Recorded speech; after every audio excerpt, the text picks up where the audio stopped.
Shri C രാധാകൃഷ്ണൻ്റെ പേടിപ്പനി എന്ന കഥ August മാസത്തിലെ ഈ വർഷത്തെ കേസരി ഓണപ്പതിപ്പിൽ വന്ന കഥയാണ്. പേടിപ്പനി. എൻ്റെ കുട്ടിക്കാലത്ത് പേടി മാറ്റാൻ നിലവിലുണ്ടായിരുന്ന 3 തരം ചികിത്സകളെക്കുറിച്ച് പറയുകയായിരുന്നു ഞാൻ. ഊത്ത്, തകിട് എഴുതിക്കെട്ടൽ, ഉഴിഞ്ഞുവാങ്ങൽ. ഡോക്ടർ കൂടിയായ എൻ്റെ മകൻ ചോദിച്ചു, അച്ഛന് ഈ വകയിൽ ഒക്കെ ഇപ്പോഴും വിശ്വാസമുണ്ടോ? തറവാട്ടിലൊരു കല്യാണത്തിൻ്റെ തലേന്നാൾ ഒത്തുകൂടിയവർ നേരം പോക്ക് പറയുകയായിരുന്നു. കൃത്രിമ ബുദ്ധിയിൽ എൻജിനീയറിംഗ് ഡിഗ്രി എടുത്ത പേരമകൻ ഇടപെട്ടു.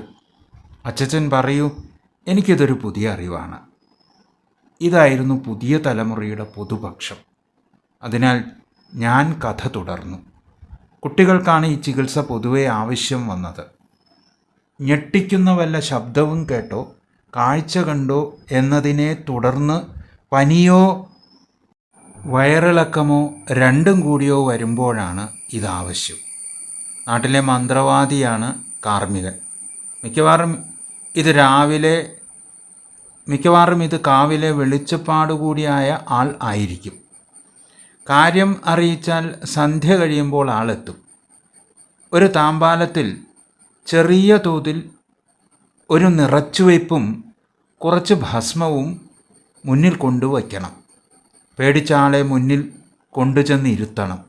അല്പനേരത്തെ ധ്യാനത്തിനും പിന്നെ ഉറക്കെയുള്ള മന്ത്രോച്ചാരണത്തിനുമിടെ ചികിത്സകൻ നുള്ളു ഭസ്മം തൻ്റെ ഉള്ളംകൈയിൽ തൻ്റെ ചൂണ്ടുവിരലിനും തള്ളവിരലിനും ഇടയിൽ എടുക്കും. അത് നെഞ്ചോട് ചേർത്ത് ധ്യാനിക്കും. എന്നിട്ടത് ഓർക്കാപ്പുറത്ത് അതിശക്തമായ ഒറ്റ ഊത്താണ്. രോഗബാധിതനു നേരെ ഞെട്ടിപ്പോകും. ഇത് 7, 14, 21 വട്ടം ആവർത്തിക്കും. ചിലപ്പോൾ ഇതിൻ്റെ പിന്നാലെ അന്ന് തന്നെ 2ാമത്തെ അടവ് കൂടി പ്രയോഗിക്കും. തുന്നുന്ന നൂല് ചെറിയ ഉണ്ടകളായാണ് അന്ന് വാങ്ങാൻ കിട്ടുക. അന്നേയുണ്ട് ഇത് പല നിറത്തിൽ, കറുപ്പും വെളുപ്പും. ഓരോ ഉണ്ടനൂൽ വേണം. അത് 4ആക്കി മടക്കി ചേർത്ത് പിരിച്ചാൽ ഏതാണ്ട് ഒരു 4 അടി നീളം കിട്ടും. അതിൻ്റെ നടുഭാഗത്ത് മാന്ത്രികൻ ജപിച്ച് കുരുക്കുകൾ കെട്ടി ഉണ്ടാക്കും. അതിനും 7, 14, 21 എന്നൊക്കെ കണക്കുണ്ട്. പിന്നെ ജപം കൊണ്ട് ശുദ്ധി ചെയ്ത ഈ കയർ ഭയപ്പെട്ട കുട്ടിയുടെ കൈത്തണ്ടയിലോ അരയിലോ കഴുത്തിലോ കെട്ടും. ഞാൻ സാക്ഷ്യം പറയുകയും ചെയ്തു. ഇതുകൊണ്ട് എൻ്റെ രോഗം മാറാറുണ്ട്, ഒന്നും ചെയ്തില്ലെങ്കിലും. മാറുമായിരുന്നിരിക്കാം. എന്തുകൊണ്ടാണ് മാറിയത് എന്ന് ഇപ്പോൾ എങ്ങനെ പറയാൻ? ബാധ ഒഴിപ്പിക്കൽ എങ്ങനെയാണ്? പേരമകൻ്റെ ജിജ്ഞാസ നീണ്ടു. കാര്യപ്പെട്ട രോഗമാണെങ്കിലേ ഇത് വേണ്ടു, ഞാൻ വിശദീകരിച്ചു. അപസ്മാരം പോലെ വരിക, ഉറക്കത്തിൽ ഞെട്ടി ഉണർന്ന് കരയുക, പിച്ചും പേയും പറയുക, വിടാതെ രാപ്പനി ഉണ്ടാവുക, ഇങ്ങനെയൊക്കെ കണ്ടാൽ അത് വേണം. കളം വരയ്ക്കണം, ഹോമം ചെയ്യണം, അട്ടഹാസമുണ്ടാവും. പല ദുഷ്ടദേവതകളുമാണ് കയറിക്കൂടിയത് എങ്കിൽ മൃഗബലിയും വേണ്ടിവരും.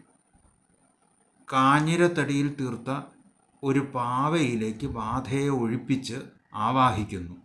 അത് കൊണ്ടുപോയി ഭദ്രകാളി ആലിൻ്റെ കടയിൽ നിക്ഷേപിക്കും. മന്ത്രവാദിക്ക് പുറമെ ഒരു പരികർമ്മിയും കൂടി വേണം ഈ ചടങ്ങിന്. ആദ്യത്തെ തരം 2 ലഘു സേവനങ്ങൾക്കും പ്രതിഫലമൊന്നും കാര്യമായി വാങ്ങാറില്ല. പരസ്പര സഹായം എന്ന നിലയിലാണ് അത്. കൊയ്ത്തുകാലത്ത് 4 ഇടങ്ങഴി നെല്ലോ 10 ചുരുട്ട് വൈക്കോലോ ഒക്കെ കൊടുത്തയക്കും. പക്ഷേ ഉഴിഞ്ഞുവാങ്ങലിന് അത് മതിയാവില്ല. കാര്യമായ പ്രതിഫലം ആവശ്യമാണ്. ഒരുക്കങ്ങൾ ഏറെയുണ്ട്, സമയവും കുറേ ഏറെ വേണം. 2 ആൾ പാതിര വരെ നല്ലപോലെ പണിയെടുക്കണം. പേടിപ്പാട് ചെറിയ തോതിലേ ഉണ്ടായിട്ടുള്ളൂ എങ്കിൽ അമ്മമാരോ മുത്തശ്ശിമാരോ തന്നെ ചികിത്സിക്കും. ഓർക്കാപ്പുറത്ത് ചന്തിക്കൊരു ചുട്ട പിടിയാണ് മുഖ്യ ചികിത്സ.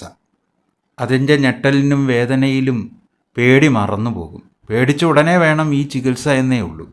പാതി വച്ച് നിലച്ചു പോയ ശ്വാസം പോലും ഉടനെ വീണ്ടു കിട്ടും. പേടി കൊണ്ട് ഹൃദയം വരെ നിന്നു പോകാം. ഇങ്ങനെ ആരെയെങ്കിലും പേടിപ്പിച്ച് കൊല്ലാൻ കൊട്ടേഷൻ എടുക്കുന്നവർ പണ്ട് കാലത്തുണ്ടായിരുന്നു.